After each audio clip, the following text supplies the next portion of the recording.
Welcome back to the MMA Museum podcast. I am Miguel Iturrate, and I am here with a very special guest. Bart Vale has joined me. Bart Vale is a veteran of the the Battlecade Extreme shows, and obviously the World Combat Challenge in early MMA history. We're here to have him basically tell us how he got there, because there was an extensive career before that in Japan and things like that. Bart, how are you doing? Doing fine. Thank you. Thank you very much for joining us. And I've heard you speak on other podcasts, and I love the story where you talk about, I think it was called Kickfest, where we understand you come from the Kempo world. They were looking for some type of sponsorship or something that you won. Can you? Well, why don't we start there with that story from you, if you can?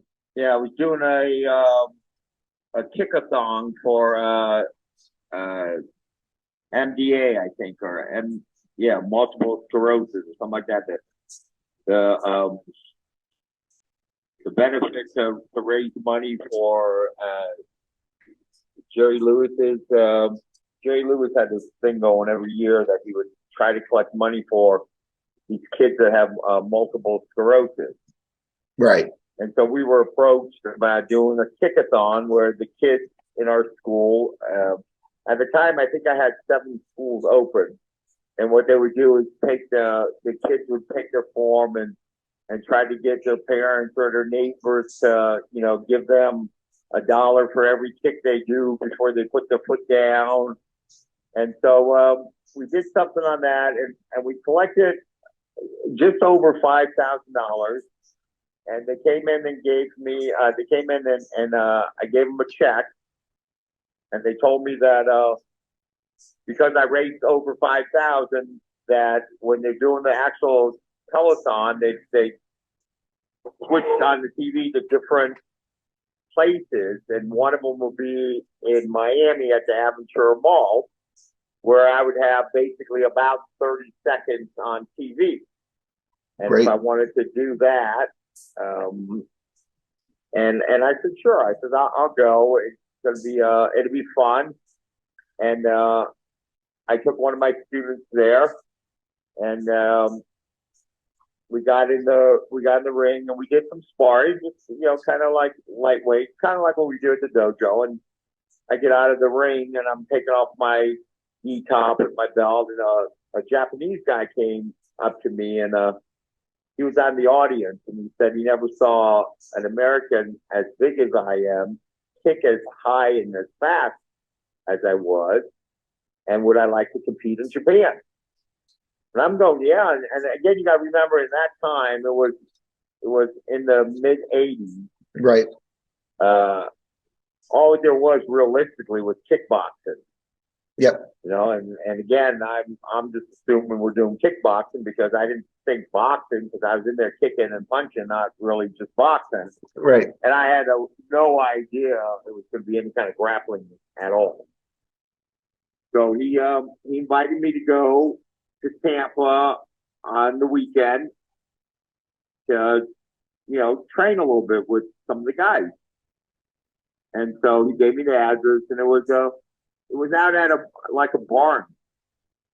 And I get there, and there really wasn't anybody there except me. And then the Japanese guy, which his name was Masami Soranaka, and we always called him Sammy. So he pulls up in a car, and he has a Japanese kid with him that was half my size. And then we walked around to the back of the barn, and they had a ring outside there underneath a tree. And he said he'd like me to spar with his student. I said, sure. So I go in the barn, I take off my clothes, I put my cup on and my gi pants, and then I'm getting ready to come on. I come back out to the ring with my bag, and I take out my kicks, and I put on my kicks, and then I take out my gloves. I start to put up my gloves, and he says, "Oh no, you don't need gloves." And I said, "Well, I don't want to hit him in the head, with an ungloved hand." it might hurt. He says, oh, it's okay. He has hard head. Hit him head. Okay. So I said, okay, great. And I got in the ring there. And for about the first 20, 30 seconds, I thought I was doing pretty good. And he had me down on the ground and then was just tying me up like a pretzel. And I was yelling and screaming, foul, cheater. I reminded them of Hiroshima and, all that stuff. And, Sammy was just kind of laughing. And then he hits the ring and goes, oh, I forget to tell you, almost like kickboxing. Yeah. I said, this is nothing like kickboxing. Kickboxing, we don't go to the ground at all. And then he gets up in the ring and he starts to show me these moves where, he kind of just mopped the floor with me. And I'm going like, oh my God, this is just so cool. There was nothing I even seen like that. I mean, nothing. And I'm thinking to myself, going like, God, this is way cool. And so then I asked him, where's dojos for me to train? Because I figured it'd be in Tampa. And that's only like a 4-hour drive for me. And I could go there at least once or twice a month. And Right. he goes, Japan. I said, no, where's dojo in the United States? And then again, he says Japan. And at first, I'm not sure if he understood, and I know terminology for the training area in Japan is a dojo. And of course, in China, it'd be called a kun. But so I'm saying the correct word. And then, I said dojo a couple of times. And he kept saying Japan. And then I said, how about school to train? And he went to Japan. So he knew what I was saying. The problem was there was nothing in the States. It was in Japan. And I said, I can't go to Japan. It's too far to drive. He laughed. And he goes, I take you. No problem. And so, shoot, I had to be a week to 2 weeks. I was at his door with my passport. I said, let's go. That's awesome. That's awesome. I just started. This had to be like, I'm saying probably the early 86, mid 86. Right. Is when I first went over there. And what happened here is obviously you've got a Kempo artist. Bart Vale appears sometimes in around this time in the 80s, like on top 10 toughest guys in the world's list and things like that. So he was a known commodity in the States, but now they took him over to the Japanese side and introduced him to is basically Fujiwara Gumi, which is a pro wrestling or that aspect of it, like a real hard pro wrestling league. So why don't you tell us your first impression there, and clean that up for me if I have any mistakes in there. Let me just back up. Okay. Yep. You take it. Because it was the Universal Wrestling Federation. Okay. And that's where Siam was, and a couple of the other guys, like Maida was there, and Takeda was there. And this was before I even got there, that they had the Universal Wrestling Federation. And it kind of flopped over Japan. It just didn't take off. Everybody just BS. It wasn't real. Didn't work. And it kind of flopped. And so then Fujiwara went over, and again, I think it was Inoki's company, where Inoki had all these guys that were just badasses. And so then, Fujiwara is kind of going up the ladder with these guys, but basically mopping the floor with them. And some of these techniques where you grab the leg and these guys are screaming, these people are going, there's no way that could be real. And then the fans started to get educated on how real it really was by just holding the guy's leg. I mean, you're holding the leg under the heel, just holding it up. And it's funny because that basketball player, Shaq, he's actually a police officer, and I was training in the Miami Beach Police Department, and he had to take this course. So he was there, and they had me grab his leg. And I mean, his foot was longer than my arm. And I grabbed him and put it on like that and lifted him up, and he screamed. He said, "Oh, that's my bad leg." So I grabbed the other leg and did it. And he looked at me and goes, boy, you're the strongest white guy I ever met. You're the strongest black guy I ever met. He laughed about that. He couldn't believe it. Just me holding his leg. Yeah. Realistically, it was his own weight that made it hard for him because, you know, when you lift them up and you come up on that bridge a little bit, their body weight hangs.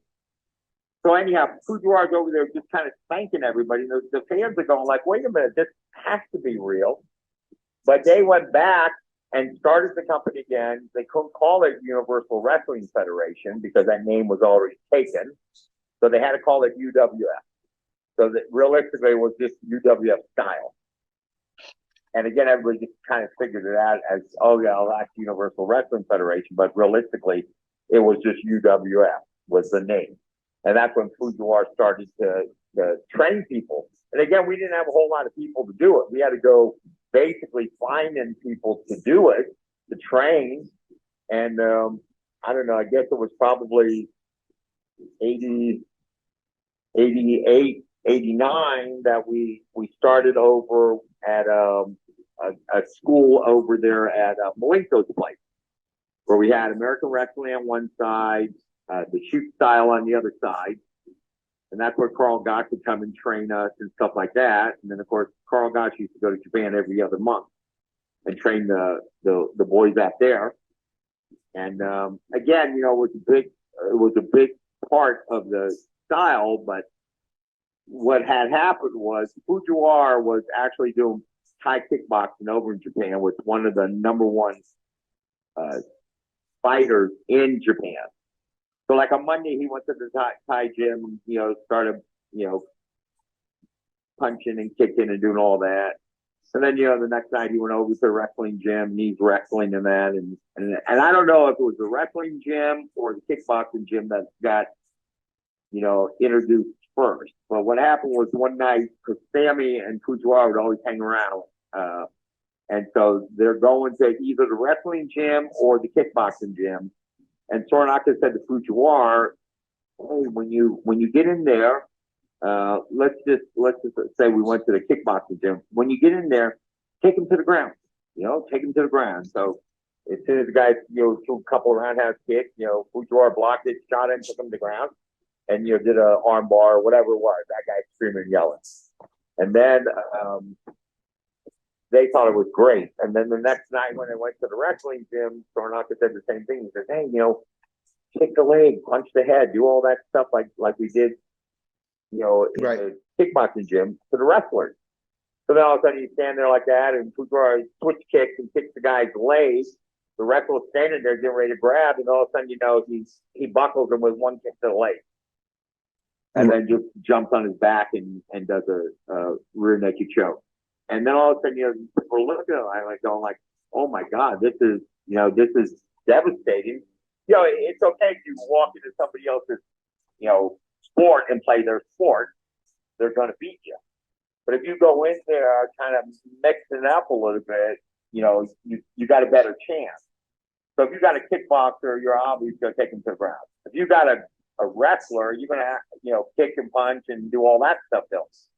Right. And that's when they realized that they needed to develop the style. And, you know, I think they had it really going well by the time I even started training there on a regular basis. Because I started there in '86, and I'm almost thinking that they had the stuff already put together by '85. Because I wasn't there when it was Universal Wrestling Federation. I was there when it was UWF. Now, so it had already collapsed. I understand. Now, I just want to put some context out for some of the listeners. You know, Bart's talking about a special place there because, you know, in the United States, also 60s, 70s, there's nothing like MMA or, you know, anything like that. And what you had really was pro wrestling. And the pro wrestling had, you know, become pro wrestling from that. And then also boxing, you know, in the turn of the century, they were very related. And there was a shoot aspect to them.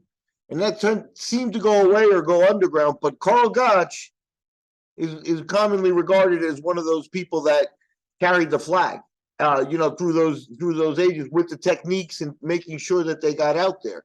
And, you know, the Malenkos, Right, the that whole was family of Ron people. Gosh and Bruce Hatch and all those guys. Steve Bell were considered a shooter. Yeah, exactly. That's what a real wrestler was a shooter. Yeah, And the only problem was they couldn't kickbox. right. Right, all they could do is grapple, but they grappled in the shoot style.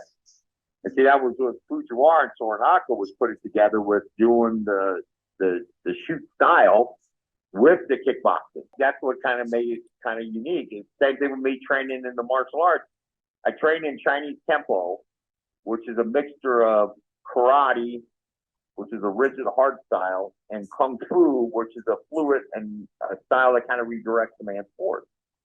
So it has both in it. And so when you got to shoot fighting, it has grappling in it and it has kickboxing in it. So you can pick whatever you want to do. And that's why I was so fascinated with it, only because I was fascinated with the Chinese Kempo and how it had both two systems in it to make the one system. And that's kind of like what this system had. You know, the shoot style had the kickboxing in it and the shoot style grappling. Right. Now let's go back a little into those times, because this organization here, this was a hard style of, but these were predetermined outcome fights that they were doing in public, right? Not all of them. Okay, and that's I would love for you to fill us in on that stuff, because the bottom line is when I did the underground fights over in Japan, that was that, and when I say underground fight, it's not like blood sport or anything like that. It was just a company that hired us to go into a club and basically entertain the people in the club. And the thing was when we got there, because all our matches were 30 minutes. And again, okay, the 30 minutes has to, at this event that we were underground kind of thing, it had to go to 30 minutes. You couldn't tap anybody out or you couldn't knock anybody out. okay. So what that actually was a real good and hard workout. Mm-hmm. Because if you got the guy to tap out or knock out before the 30 minutes, then you weren't going to be invited back to do that. So it was a little bit more entertaining. Gotcha. And so then the guy started saying, well, we should do that. We should do that all the time. But the only problem you have with that is the fact that kind of like even in American wrestling where, oh, I'm not going to do that. Yeah. Or I'm not going to do that. Or the other problem is, when you get kicked in the head, and you're supposed to go over, but you got hit in the head, that's the end of it. Mm-hmm. It's over. But there were some matches that were kind of what I would consider more like a training, because I used to box, and one of the guys I used to box with as a training partner was Trevor Burby. And right. We would go in there, but we couldn't get hurt. Because the problem was when he's getting ready to fight. In fact, I was training with him right before he fought Mike Tyson. Is if he got hurt there, he couldn't really fight. Right. So what you have to do is go like 3/4. Yep. No, I'm sorry, but for the fans out there, Trevor Burbick is another name that pops up, pre-UFC in this type of who's the toughest guy in the world. Trevor Burbick and Nobuhiko Takada, the famous Japanese pro wrestler, did matches in 1991, several years before the UFC, and obviously several years before we saw Takada in Pride. So, Bart, I wanted to go over with you from those early days. Let's stay in the early days, because that's the fascinating stuff to me.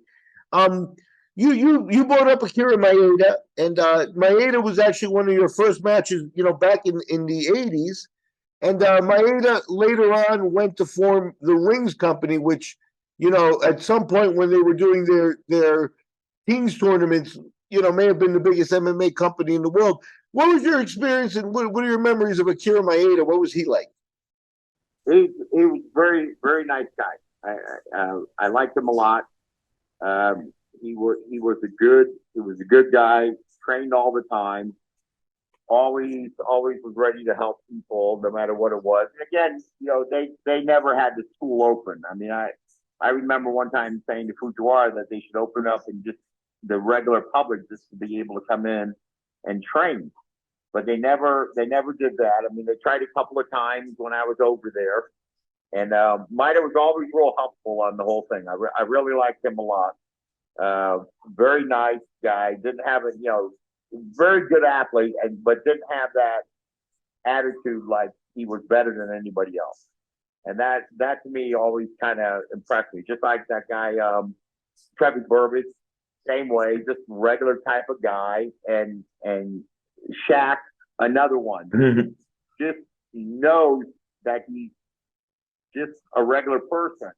But to everybody else, I mean, I went to the police department like that, and all the guys in the police department were like goggling over him, like, "Oh my God, look at," and he doesn't like that. Yeah, for sure.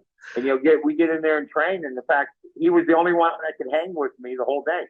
The other trainees and that they dropped out in 30 seconds. Me and Shaq ran around the dojo that they put in. Shaq paid for the whole dojo to be put up in the Miami Beach Police Department. Yep. He paid for it, and I had to install it. But yeah, him and I, did it the whole day while everybody sat there and watched us. Yeah. But to me, those are nice people, because I met a lot of people in my career that they're good, but they act way better than they are. Sure. And that always bothered me about people, because they're not very humble. And that's interesting, because Maeda later on, as I said, formed the Rings organization, and at that point he was a big personality, like in the media and stuff like that. You actually fought in that Rings organization, so obviously you kept it real between the two of you, but you would have signed a contract to fight for him at Rings, no? So interesting interaction there. Can you describe that? Yeah. Like I said, what had happened one day, and I was there when the three of them, because it was Fujiwara, Maida, and Takeda, and I was there when the three of them, and this all happened after Sornaka passed away.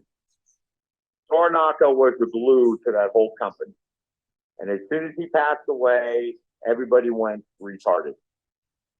And so now you got these three guys that all felt, and see, Maida was to me more humble than Takeda. Takeda, and I don't like people that forget where they come from. Gotcha. Especially Funaki and Suzuki, who were nobody until Fujiwara. And we'll get to them in a bit, but keep that going. So anyhow, the three of them had got together about money and what was happening and where's the money going and why aren't we making it, and we should be making, and the whole 9 yards. Sure. And they argued and fought over it. And again, I didn't know much of what they were saying because it was Japanese, and I don't speak very good Japanese. And I'm trying to think the guy's name that was in there that spoke English and Japanese and was trying to help me understand what they were arguing about. And all I remember was they wanted to split the company up 3 ways. It was going to be Fujiwara Dumi, Rings, and Takeda's was International. Okay. WWF International. Right. Now, Fujiwara was going to take some of the guys. Maida wanted to take the Japanese kids, and I think Takeda wanted to get all new people. He didn't want any of the people that were already there. Okay. And I tried to explain to them, because their theory was, if we were the only ones that sold out the show, we sold out a show every time we had an event. Every time. In fact, we did a fight there at the Tokyo Dome, which holds 60,000 plus people. We did the event on the Tokyo Dome on a Wednesday afternoon. It started at 4 o'clock. The event started at 4 o'clock on a Wednesday afternoon. We had over 60,000 people there. That's amazing. That Tokyo Dome thing. That's amazing. Every time we did a show, we sold it out. Every time. So these guys' theory was we can make 3 times the amount of money if we all broke up the show. And I try to explain to them, I go, listen, we got 10 people here. And out of the 10 people, some of the people just want to see 4 of them. Some of the people want to see those 4. Some of the people want to see those 2. But when you break this company up, you're not going to get, nobody sold a show after that. Nobody sold a show out after that. Right. The fans couldn't afford it. It was 7,000 yen a freaking ticket. Yep. They couldn't afford to do that 3 times a week. And yep, and the Japanese culture is very much. This kid was. Hey, I'm sorry, I was just going to mention the Japanese culture is very much, strict when it comes to when things like this, they break up. And later on, it showed if you were in Pancrase, you couldn't do Shudo. If you were in Shudo, you couldn't do Pride. And some of those types of rules have their roots in this actual conversation Bart's talking about, I believe. Right. Absolutely. So when they all broke up, they all thought that they were going to make great money. And in fact, what they did was just make it difficult for everybody. So, and that's Maeda. Maeda, one of the players there, Takada, Nobuhiko, who fought in Pride, was the main event of Pride 1, is in that mix. Where was Tiger Mask? Fill me in on that, because Tiger Mask, we trace it, and that's where Shudo begins. Yes. Tiger Mask was there earlier than me. In fact, I saw him a couple of times when I started going over there. I am. And he had left Fujiwara, but he left Fujiwara with Fujiwara's blessing.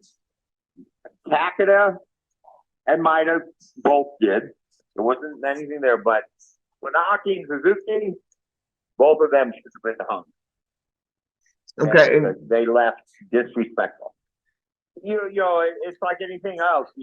Business becomes business, and then you sometimes forget where you came from. And I've watched that through my whole career in the martial arts world. Is everybody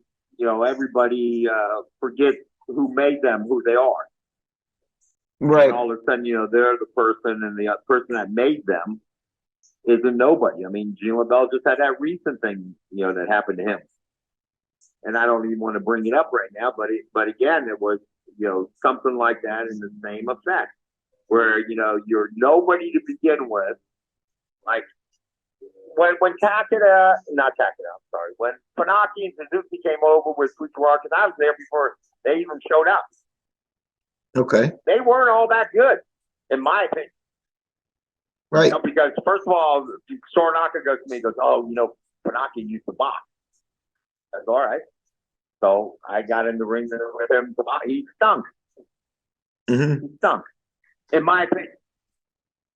And then he's going, Suzuki's a real good wrestler. Now, I didn't do a whole lot of wrestling, because when I was in school, wrestling was for the guys that couldn't make the football team. Right. And I played football.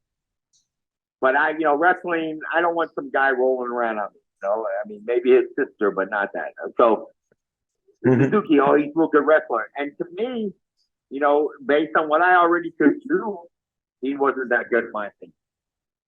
Right. No, he wasn't that good. Right. But for them to do what they did to Fujiwara really pissed me off. And they broke off and formed the Pancrase organization. Pancrase still runs to this day, hundreds of events and has a pedigree, and they are, very in the Pancrase lore, which doesn't go back that far, but the Pancrase lore, they are the founders.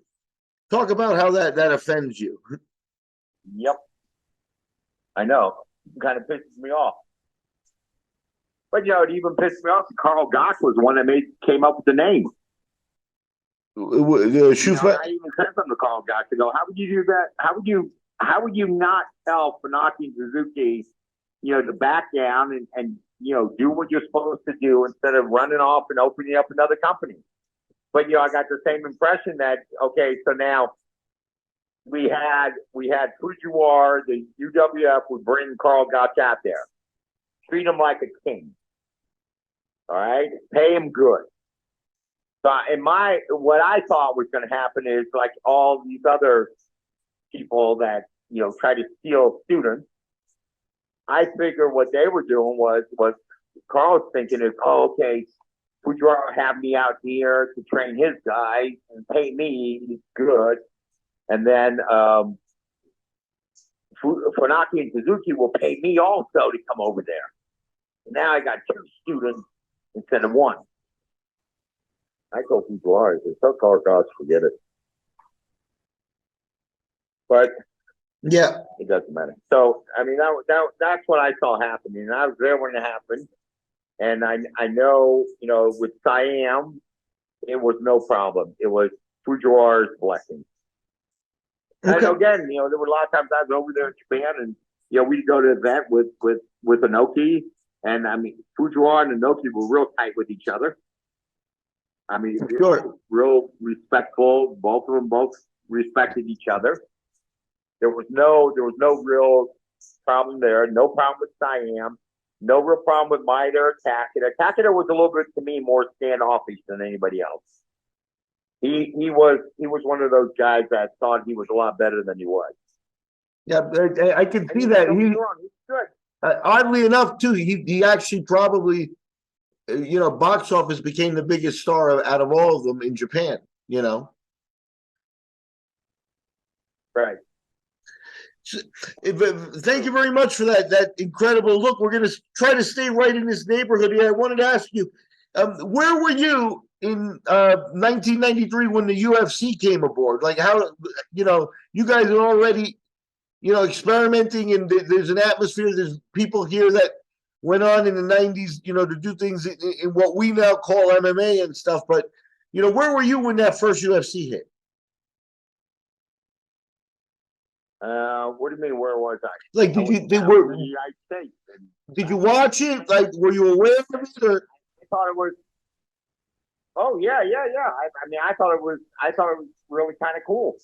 Okay. I really did. The only problem was it wasn't as well organized yet, because they were just, nobody was really trained in it. And it looked like to me that it leaned towards just the grappler. And so to me, it looked like it was just going to be wrestling. And it wasn't as well rounded, because nobody was trained in a style. When we did the shoot style, we trained the guys. I mean, when we were over in Japan like that, every month they had a tryout.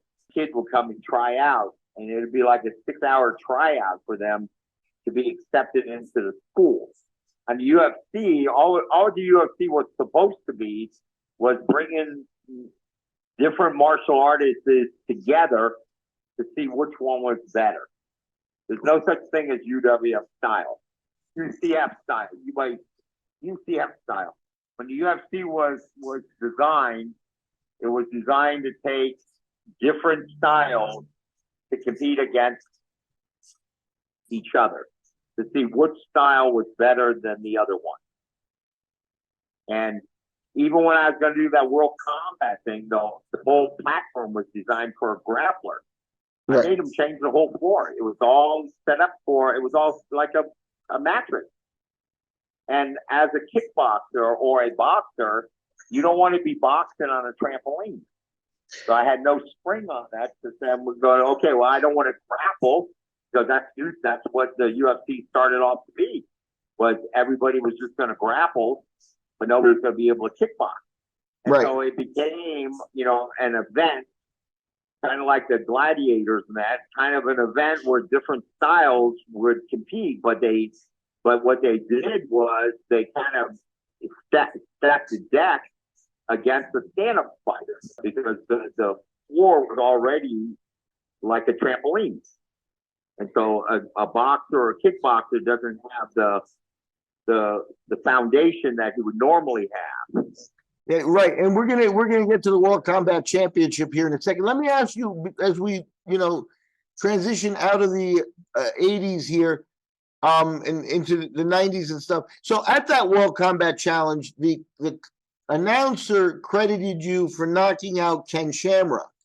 Now, I'll just ask you, as an honest question, was that a legitimate knockout, or was that a Fujiwara the predetermined thing, that was fought real hard? That was, I mean, I hit him straight in the head with Palm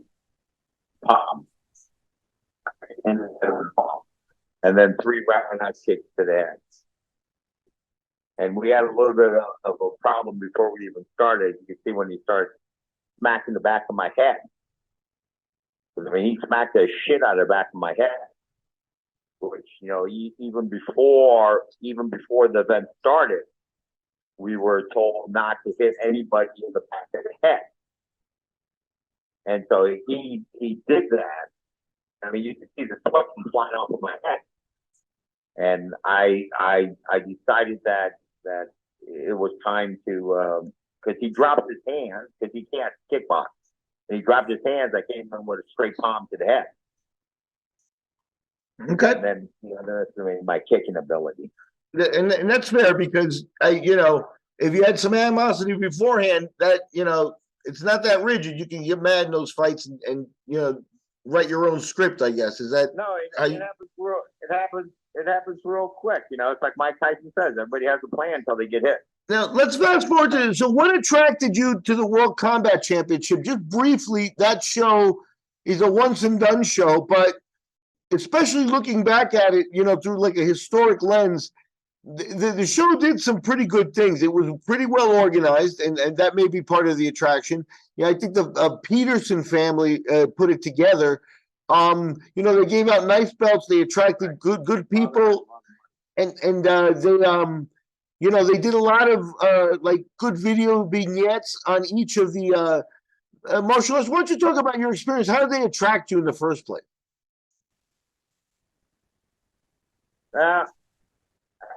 What happened in that one was just somebody contacted me and wanted to know if in fact, I was still contracted by the Japanese, and I had to ask if I could do that event. Okay. Because I was already contracted. There were a lot of things that I couldn't do because I think it was 88, maybe 89. I signed contracts for like a year at a time.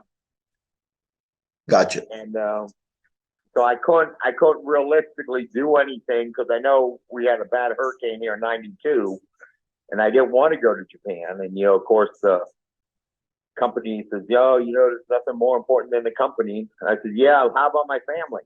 Yeah. But they still made me go. But I can remember I had to ask if I could go on that event. And I can't remember who contacted me about doing the event. I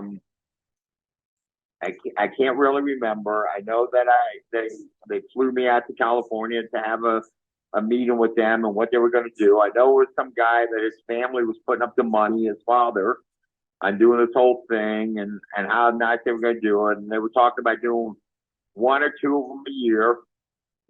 And as long as they did good. And I don't know if the father just said, no, I'm not spending that kind of money, because he did spend a lot of money.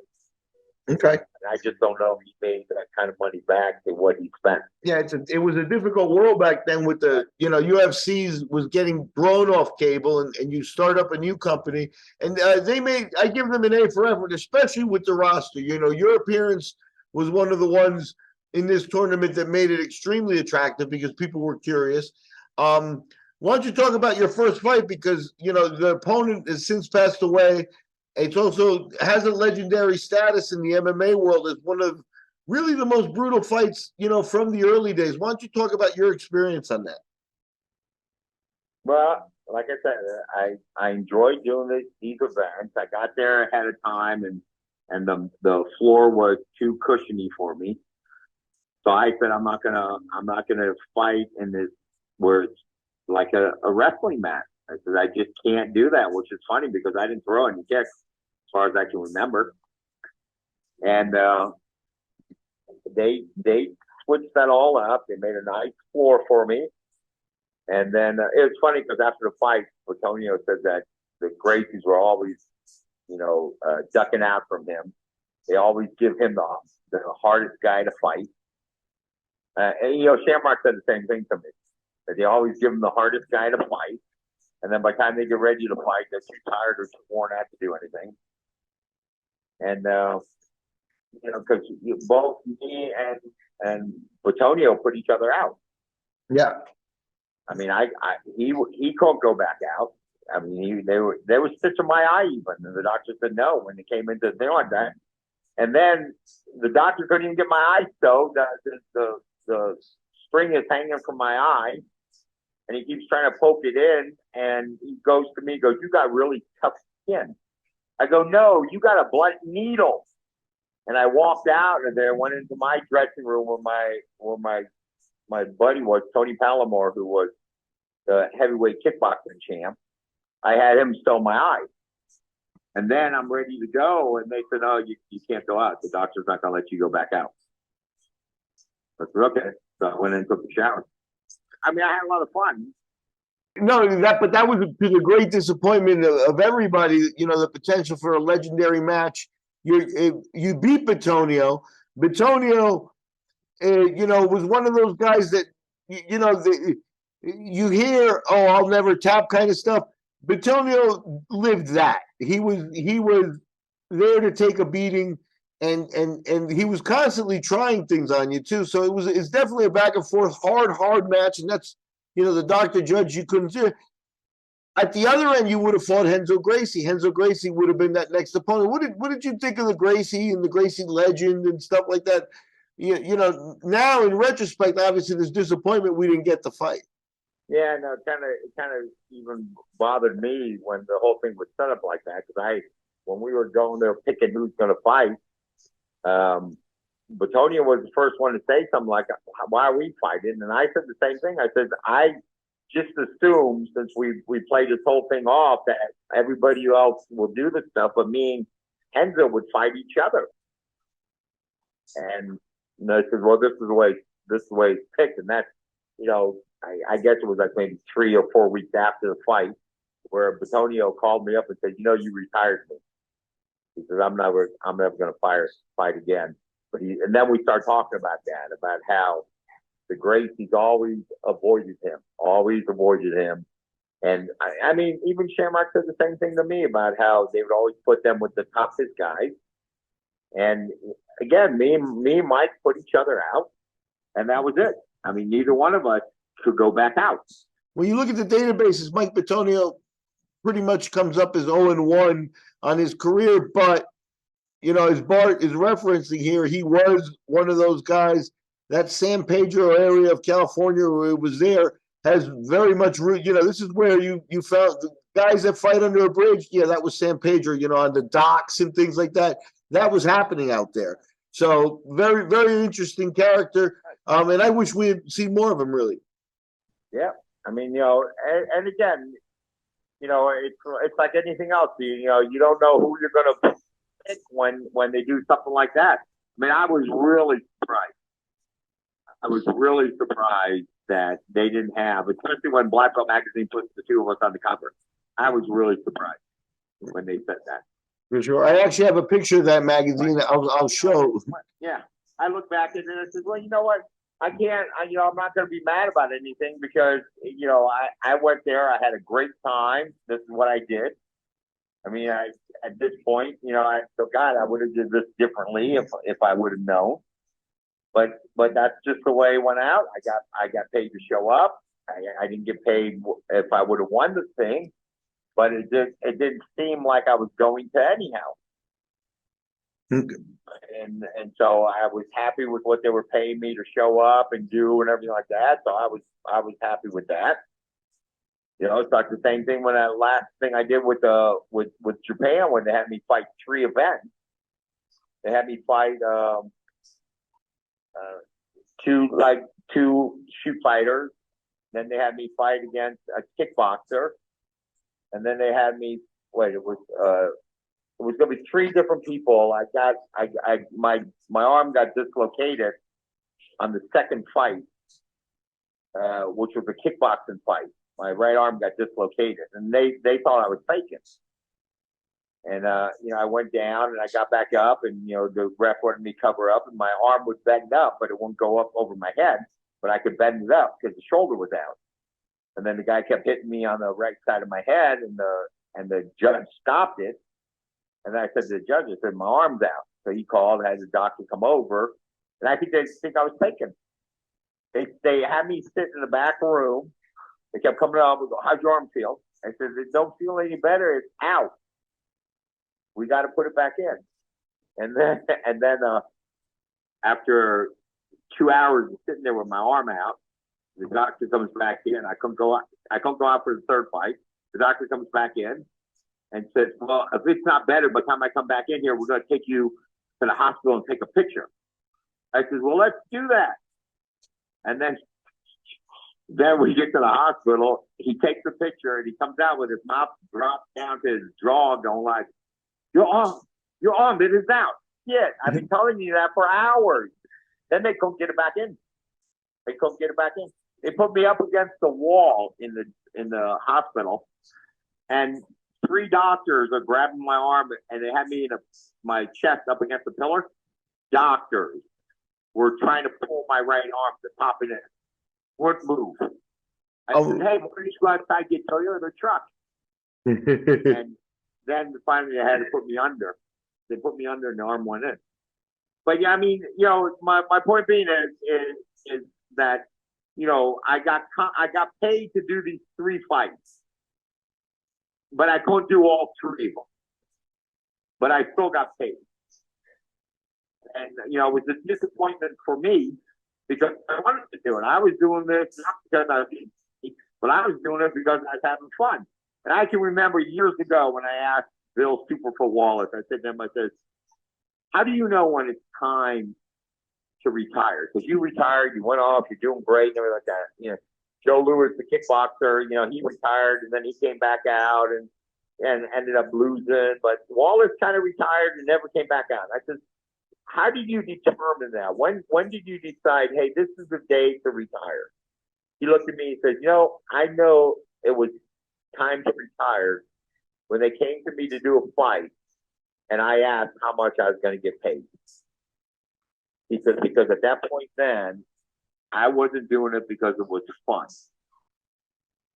And I thought about that going like, that's exactly like I was. I didn't care about what was happening at the fights over in Japan hey, I was doing it because it was fun. I went into the WCC because it was fun. It was fun. Mm-hmm. And I think there was one thing that somebody asked me to do a fight, and I asked how much I was going to get paid. And then after they told me that, I kind of said, "Well, I really appreciate it. It was great in that, but I'm not gonna do it. It wasn't fun no more. Now I'm asking how much will we get paid." Yep, no, it's a beautiful story, and the bottom line is because it's fun. 12 years of, from the Kempo background, and to be surprised by, the toughest pro wrestling style on the planet, developing into the other styles. There, it sounds like it was, a great place to be and a great place to, drink up history. Yeah, I was just fortunate to be at the right place at the right time. Now, in terms of like Pride and the UFC, now we've talked about Takada. How did you feel when, Pride, we're talking 1997 now, and Takada has, morphed into the big star that is now taking on Rickson Gracie and making the money and is really, has a full Japanese media machine. Was he the guy you expected to come out of Fujiwara and become that big star? Nope, not at all. Who would your pick have been? I thought Maida would be the one. Well, Maida opened up a lot of doors in that, but I just, again, Takada did the whole thing in his own country. Maida got real popular over even in Russia. Yeah, we went over to Russia and then competed. Right, in Holland, and he had a network over there. And let's talk about that Russia fight also, because I'll let you tell us about the party and the fun, because Russia can be a fun place. But you fought another one of those sort of like, names from the past, a guy named Andrei Kopylov, who, in rings, Maeda's show, defeated several frontline Brazilians, even though he really was like, an unassuming looking guy. Talk about the fight with him, and then talk about, partying in Russia. Well, the problem was there wasn't a whole lot of partying that I was doing over in Russia because realistically, we did a lot of training. Yeah. I mean, I was honored to be training in a place with these guys. They had a story, and they had the one guy there that was like one of the top KBG trainers in Russia. They won't even let him out of that city because he's like supposedly the most dangerous man in the country. And I had an opportunity to train with that guy and work out with that guy. And I mean, it was just, to me, my whole life grew up just training. I mean, that's all I was doing my whole life. Since I was 12 years old, was training. And I was overwhelmed by being there to be able to train with these guys. Now, as far as partying, I don't remember a whole lot of partying that we did because we were in the dojo at 9. And, oh, yeah, we did go out a couple of times.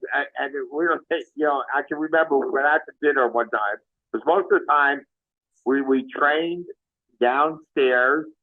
And then we went up to the second floor at lunchtime. And then after lunch, we went up to the third floor to train with the number one KGB guy. So that's how they isolate those 3 floors. But I can remember going out one night and, they're out there, at a club dancing and having a good time. And that he was always at Midas company competing over in Japan.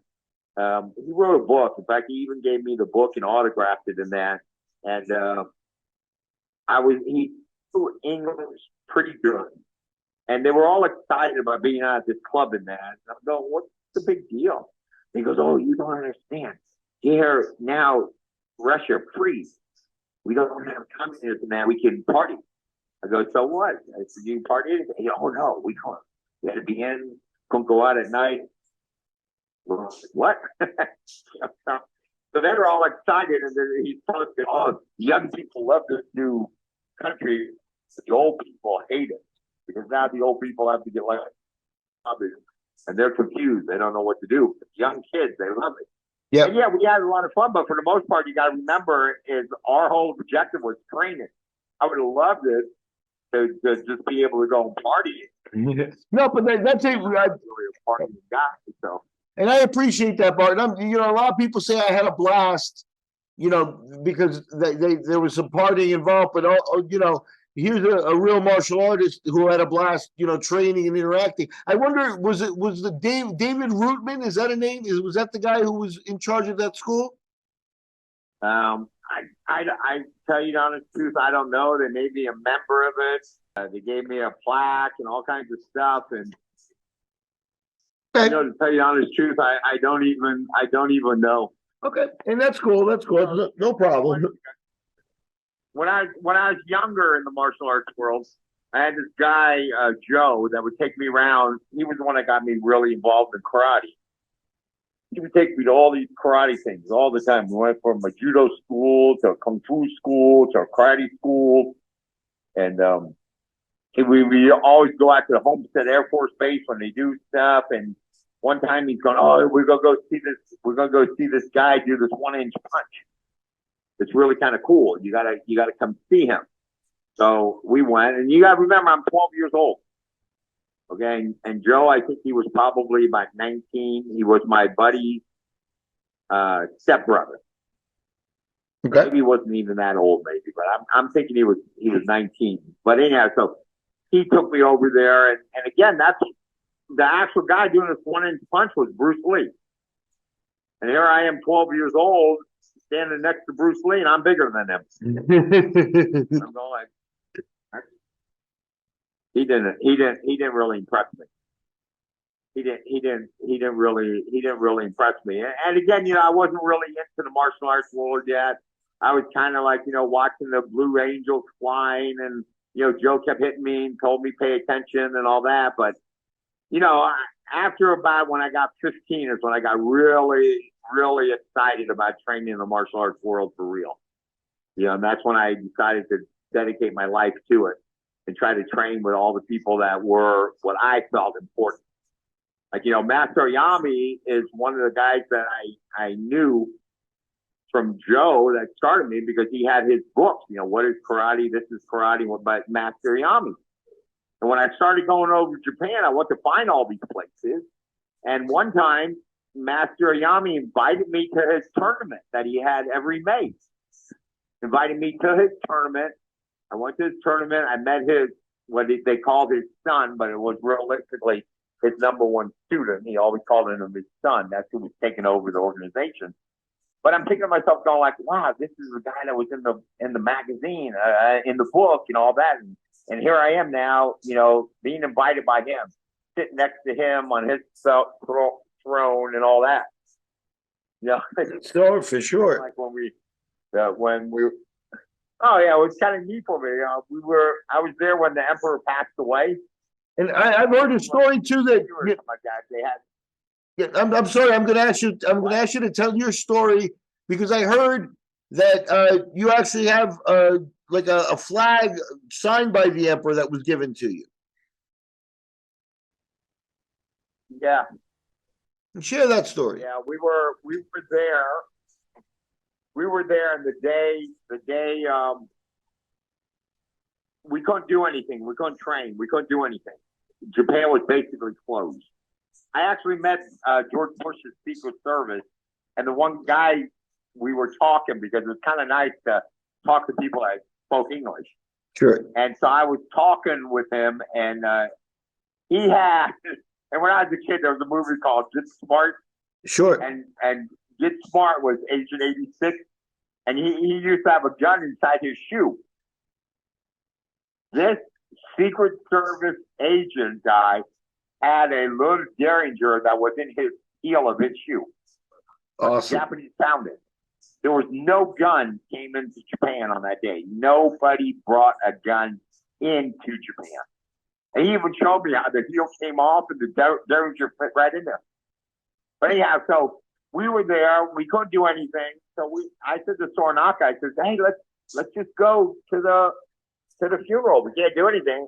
I don't want to sit in here and do nothing because they didn't even want us to train. I mean, it'd be okay if I could weight lift or do something. But, we're supposed to be mourning. So we have to show that we're mourning.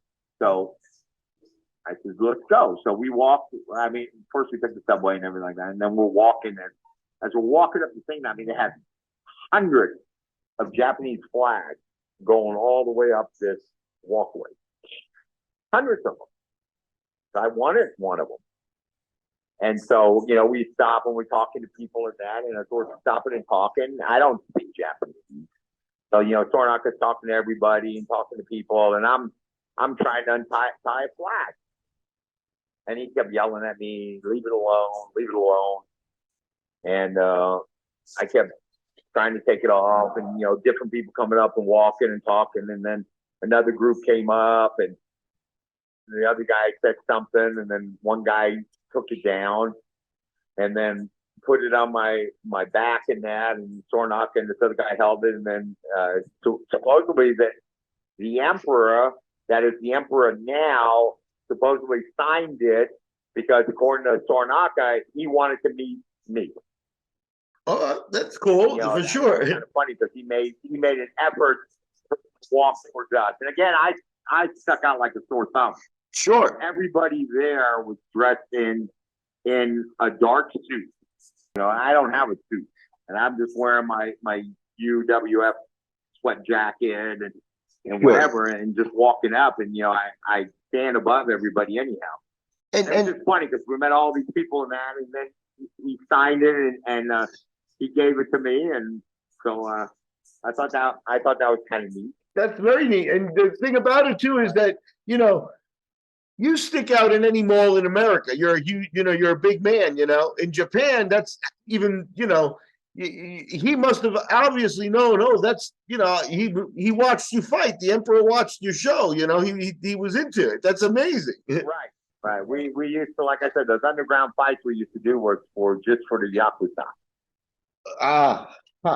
And it was a lot of fun because it was besides getting our regular salary, we also got paid if we did the event. Sure. We got paid extra for that, couple of hours that you're there, and it was a lot of fun. But it was the whole thing to me is training. You train, and again, it wasn't street training because I got into the martial arts because I was bodyguard and I was a bouncer and stuff like that, and I needed that stuff because you have a knife pulled on you or somebody tries to hit you with a bottle, you're not going to grapple with them. You're not going to do a sport kind of a thing. So I needed to, either you hit them in the eyes or throat and take them out. When I got involved in kickboxing, it was a little bit more of a step from point fighting because for me, point fighting was more like a game of touch. Right. If you touch the guy, you got to.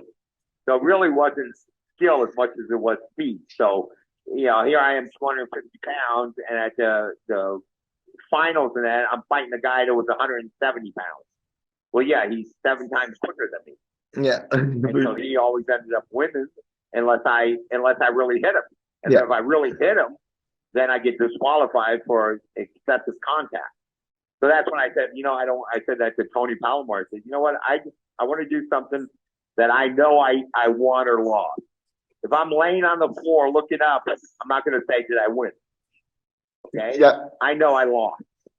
But I'm not going to be standing there where somebody touched me and he wins because he touched me. Sure. And so that's when I got into kickboxing. I did kickboxing, and that was great.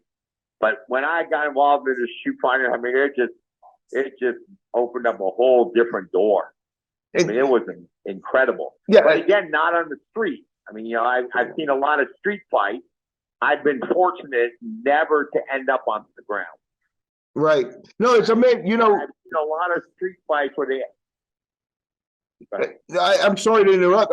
What I was going to say was, even early Shuto, which has roots obviously in the same places. One of the earliest events had something that said along the lines of, we teach a way of life, we teach a style, but it's not violent. And you were at the source of really thinking of the technique and taking, finding the sport. Really, that's what the Japanese really were doing with that type of inventiveness. And it's a very interesting walk down memory lane you've given us. I wanted to ask you too. You did, all those times in the '80s and stuff. What was your best moment? You talked a little bit about the 60,000 seat arena stuff. But you held a belt for you were the champion of the company and stuff. Why don't you talk about your most memorable moment, the best one that comes to mind right off the head? I really couldn't even come up with one. I mean, every one of them was memorable. Okay. I mean, really. For sure. I can't pick one that says, oh yeah, that's the one, like football with Super Bowl. I mean, to me, they were all a Super Bowl. I was excited to be there. I was fascinated with the fact of how they kept us in shape and conditioning. I mean, we used to get to the dojo 7 a.m.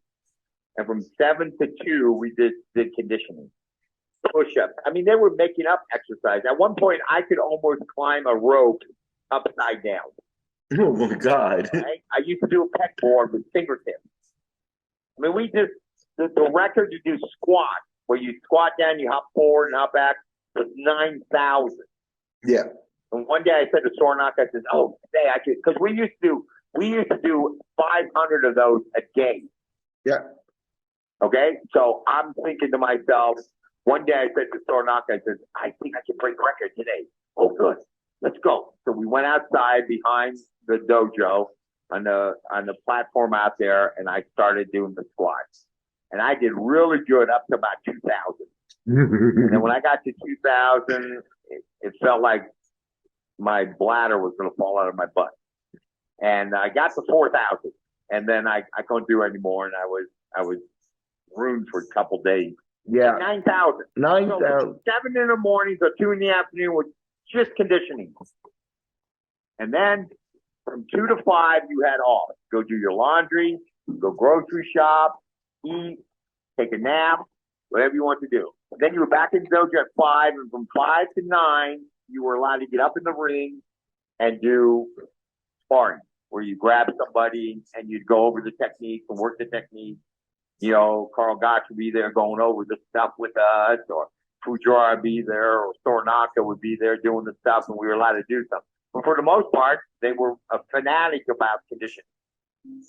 Just a fanatic. I was going to that, you know, the squats, you know, Carl Gotch is legendary for those. And they actually became, you know, part of Ken Shamrock's routine at the Lion's Den. That, you know, that initiation that they're famous for is based on this. But we all had to do it. We all did a squat, and it wasn't, you know, everybody thought a squat where you just bend down and go up, but the Japanese didn't do that. When you squatted down, your hands had to go behind you, and when you came up, your hands had to go forward, and you hopped forward. Ball of the foot, and then your hands went back, and you hopped back again, kind of like you would do it on standing broad jump. That was a squat for them. Wow. They wouldn't do just squat down and back up. It was always hopping forward and back, hopping forward and back. And again, you know, I started to nickname it squat thrust, because the regular squat that we do is just bend down like you would do when you're weightlifting. You right. Bend down, you come back up. Bend down, you come back up. But that's not the way the Japanese did it. And then, of course, we always did our push-ups on a board. We always had this board to where you would go down, you dip, bridge up, come back up. And all their push-ups were done like that. Not traditional like we do, down, up, down, up, down, up. We always did it with a bridge, coming all the way up, coming back up to the up position, kind of like they do on yoga when you're, you know, the back up, their back is way up and their arms and legs are down, and you would go down and you bridge. So all their push-ups were done like that. And then you do it from side to side. You go down the left side, you move over to the right side, come back up. But everything was conditioning. Yeah. Fujiwara used to say all the time. This was Fujiwara's big thing to say. That you could have the most expensive car in the world or the cheapest car in the world. If you don't put gas and oil in either one of them, they don't go nowhere. Yep, absolutely. And that gas and oil is your conditioning. Yep. If you don't have good conditioning, you ain't going to go. That's a simple fact. I mean, everybody wants to learn all these techniques and show me technique, but then you can't hang 3 minutes. Get your conditioning first. Once you got your conditioning in that, then we can work on a technique.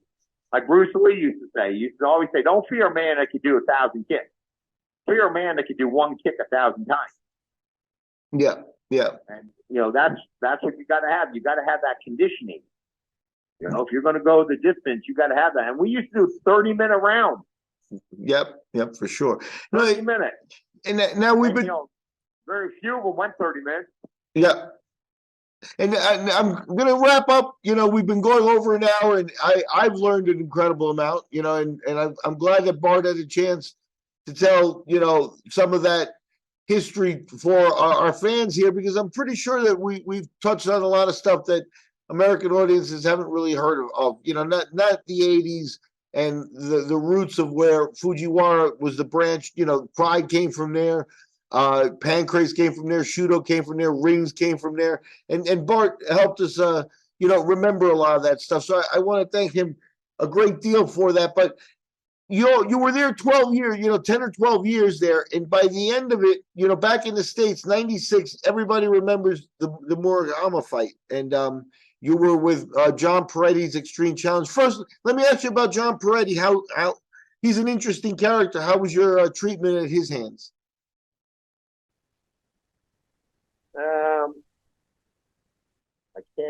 I can't even remember. So I have to say that it was probably good, because I can't remember anything. Like I said, okay. Now, I've always appreciated everywhere I went who invited me to their events, and I've always had a good time on all of them. I've never been to an event that I thought was terrible. They mistreated me. So I'd have to say my experience with him was probably top notch. Okay, and that's fair. And you fought in one of your last MMA fights, or the last MMA fight, you fought Kazunari Murakami. was this at the point where you were, more thinking about money and not motivated anymore? You're older a little bit. Murakami would go on to be in Pride based on beating you, so the Japanese certainly paid attention to that fight. Yeah, I mean, I don't know. I think that was a fight that I was kind of disappointed that the ref called it, because I know I can remember. I think that was the one that was trying to get the arm bar on him when he had his hands wrapped around my waist. Okay. Is that the one you're talking about? I think so, because the knockout came up against the fence, and he was more surprised than anybody when it came, because you were pretty much dominating from the beginning. It's about 4 minutes in. He caught you, basically. Yeah, I can't remember the whole fight. The only thing I remember doing, because I know I got punched in the back of the head a few times, which wasn't really bothering me that much. But I know I was trying, for some apparent reason, I was really trying to get the chicken wing, but trying to get his arm, trying to get around the wrist, and then going to try to get around the elbow. And I don't know. I don't know what happened there. If I just lost it and gave up on it and thought I would recoup, I just can't. I can remember looking at it later and saying that I don't know if ref should have called it. Okay, and that's fair. Maybe he saw something I didn't. So again, there were a lot of times that they had me do some reffing fights and that, and you look into somebody's eyes and you don't know if you see them. Yeah. And then you would call the fight, and again, that's maybe what he saw. But we were always taught that whatever, the only person that can tell you what you can and can't do would be, besides the ref, would be the doctor, and that was it. And I don't know. I can't, like I said, I can't remember. I know I had fun doing it. I know I was there. Yeah, and I can't remember one specific thing that. Okay, now let me ask you this question, just because this will be the last question, so we can wrap up with Bart. We've taken up a lot of his time, but Bart, one consistent thing in this interview is that you've been, kind of enjoying it, like just enjoying the process, the learning and everything like that, like a real martial arts experience, and do you wish that you were, 10 years younger or 15 years younger for the MMA stuff, or are you satisfied that MMA wasn't, I'm talking about MMA now, like, with all the rules and stuff like that. What you did with it was NHB. Right. I don't know. I mean, I don't know if it would make a difference for me. It's kind of like, I was fascinated getting involved in it only because it was a platform that I never seen. But what they're doing now is it's kind of like the ground and pound kind of a thing that I can remember seeing that until they put in more rules. I mean, again, it's like any other sport. It's if you enjoy that sport, that's what and you're trained into that sport, that's what you're going to do. And if I was 10 years younger and I got into it, I mean, who knows? I mean, I might enjoy it just as much as I did then. I mean, I wouldn't even know. That's a really fair answer. That's a really fair answer. I think it's been a great interview. Very enlightening, because simply put, very few fans in the States remember the Shudos and the Pancrases from the old days. And we just took a few steps in history, thanks to Bart. But before that, what led to those companies and stuff, that I feel like I've learned a lot. So, Bart, thank you very much, and we'll be talking soon. Well, you're welcome. I appreciate being on your show. Thank you.